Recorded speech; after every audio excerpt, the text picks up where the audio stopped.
Hi అండి. నమస్తే. Welcome to Vishali wonder channel. ఈరోజు నేను గురూజీ గారు ప్రతి ఊరిలోనూ గంగమ్మ దేవి మొదటగా ప్రతిష్టాపన ఎలా జరిగిందో, అమ్మవారిని ఏ విధంగా ఎలాంటి కారణాలు, ఎలాంటి పరిస్థితిలో అమ్మవారు నెలకొల్నారో ఈ వీడియోలో వివరించారు. మీకందరికీ కూడా దాదాపు 200 సంవత్సరాల వెనుక అప్పుడు మనం జన్మించట్లేదు, మన తాతగారు జన్మించుంటారు. ఆ సమయంలో చాలా చోట్ల ఒక వ్యాధి వ్యాపించింది, ప్లేగ్ వ్యాధి అని. ఆ ప్లేగ్ వ్యాధి వ్యాపించినప్పుడు ఎంతో మంది వేల మంది చనిపోతూ ఉంటే అప్పుడు ఒకే ఒక సూత్రమే గురువులు ఉపదేశించారు.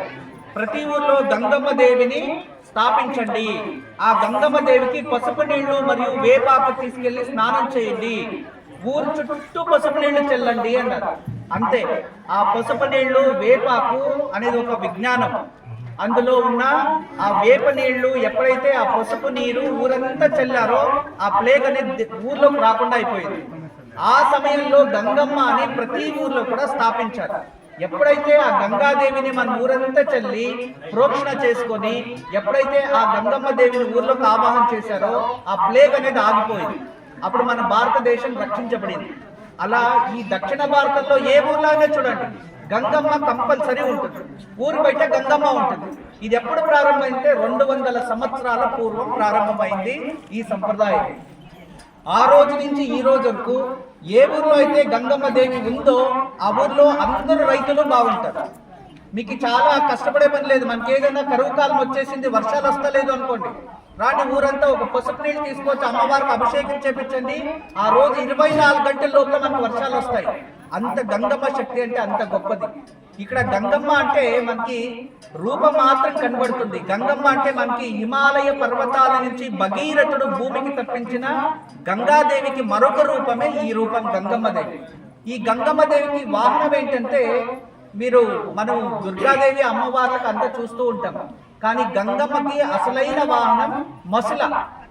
మసుల తెలుసు కదా, నాకు తెలుగు కొంచెం. మొసలి. మొసలి. ఆ గంగమ్మ దేవి వాహనం మొసలి. గంగా నదిలో ఇప్పటి వరకు మన భారతదేశంలో అత్యంత పెద్ద నది ఒకే ఒక నది గంగా నది. కాశ్మీర్ నుంచి కన్యాకుమారి వరకు వెళ్తుంది, అంత గొప్ప నది గంగా నది. ఆ గంగా నదికి అధిపతి ఎవరు? తల్లి అంటే గంగమ్మ దేవి. కానీ ఆ గంగా నదిలో మొసళ్ళ ఒకటి కూడా ఇప్పటి వరకు లేదు. అది గంగా నది పవర్. వేరే అన్ని నదుల్లో మొసళ్ళు ఉంటాయి, మనుషులు మింగేస్తూ ఉంటాయి, తినేస్తూ ఉంటాయి. గంగా నదిలో లేదు. ఎందుకు లేదు? అదే దివ్య శక్తి, మన సనాతన ధర్మంలో ఉన్న శక్తి. అటువంటి గొప్ప శక్తి, అటువంటి నిజమైన ఒక దేవతల రూపంగా మనం పూజిస్తూ ఉన్నాం. ఆ గంగామాతని పూజించి మనం అందరం కూడా ఇప్పుడు రైతులు ఇక్కడంతా ఉన్నారు, ఇది గ్రామం. ఇక్కడ వ్యవసాయం చేస్తేనే మనం అభివృద్ధి అవుతాం, వ్యవసాయం నుంచినే బయటకు వస్తాం. లేదా ఆవులు పశువుల్ని పోషిస్తూ ఉంటాం, అవి పాలిస్తే దాని నుంచి జీవిస్తున్నాం. వీటన్నిటికీ కూడా అత్యంత ప్రధానంగా కావాల్సినది నీరు.